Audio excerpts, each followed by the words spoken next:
बात करेंगे अगर चेक बाउंस केस में बेलेबल और नॉन बेलेबल वारंट निकल चुके हैं और फिर भी कोई भी प्रोसीजर पुलिस के द्वारा नहीं हुआ है, कुछ भी नहीं हुआ है, गुनहगार को प्रेजेंट नहीं किया गया है कोर्ट में, तो आप क्या कर सकते हैं, कौन सा कदम उठा सकते हैं। क्योंकि कई बार ये सवाल हमारे सामने आता है कि मैम बेलेबल वारंट निकल चुका है और बाद में नॉन बेलेबल भी निकल चुका है, अभी हम क्या करें, कोई भी प्रोसीजर उस पर नहीं हुआ है, तो आपको करना क्या है।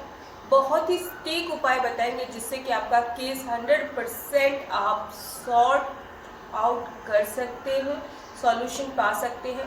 अपने वकील को जाकर वो धाराएं बताएं ताकि वो भी उनका फ़ायदा उठा सके और आपका केस जल्दी से जल्दी सॉल्व हो सके। कौन सी है वो धाराएं, किस तरह से आप रिलीफ पा सकते हैं, सारी जानकारी आपको देंगे, लेकिन उससे पहले चैनल को सब्सक्राइब करना ना भूलें। अगर ऐसा आपके साथ हुआ है तो आपको करना क्या है, सबसे पहले अपने वकील के पास जाइए, अपील कीजिए, वकील से बताइए कि वो CRPC सेक्शन 82 के तहत एप्लीकेशन लगाए, अपील करें कोर्ट में।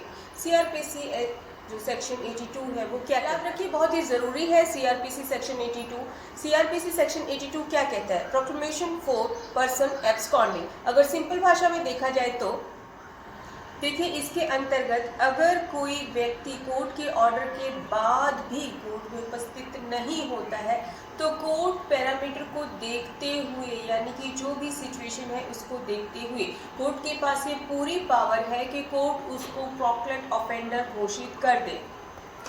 अब मान लीजिए सेक्शन 82 प्रेस कर दिया है, उसके बाद आपको क्या करना है, आपको करना है CRPC का सेक्शन 83 के अंतर्गत आपको एप्लीकेशन देनी है। सेक्शन 83 करता क्या है, attachment of property of person absconding. अब मान लीजिए कि आपका केस थोड़ा धीमा चल रहा है, अब आपको उसकी प्रॉपर्टी को भी अटैच करवाना है और वो CRPC सेक्शन 83 के अंतर्गत आप करवा सकते हैं।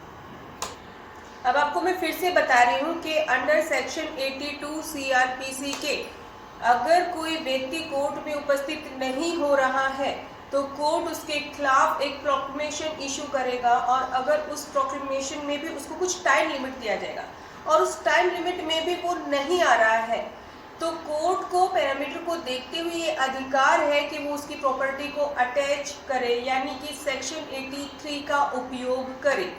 अब आप सोचेंगे कि कोर्ट उसकी पूरी प्रॉपर्टी को अटैच करेगा, तो नहीं, आपको यहाँ पे क्लियर कर देती हूँ। CRPC सेक्शन 83 के अंतर्गत कोर्ट पैरामीटर को देखते हुए आपकी कैश चेक में कितनी अमाउंट थी, आपकी कैश की कितनी अमाउंट थी, उसको देखते हुए उसकी प्रॉपर्टी को अटैच करेगा और जो भी कोर्ट को सही लगेगा उसके अंतर्गत वो कार्रवाई करेगा। तो यहाँ पे आपको क्लियर हो गया होगा, सबसे पहले बेलेबल वारंट, फिर नॉन बेलेबल वारंट। अगर उससे वो अपराधी जो भी है वो उपस्थित नहीं हो रहा है, जो जिसको उपस्थित होना है, जिसको बार बार बेलेबल वारंट निकल रहे हैं, पुलिस कोई प्रोसीजर नहीं कर रही है, तो आपको क्या करना है, एप्लीकेशन करनी है CRPC सेक्शन 82 के अंतर्गत।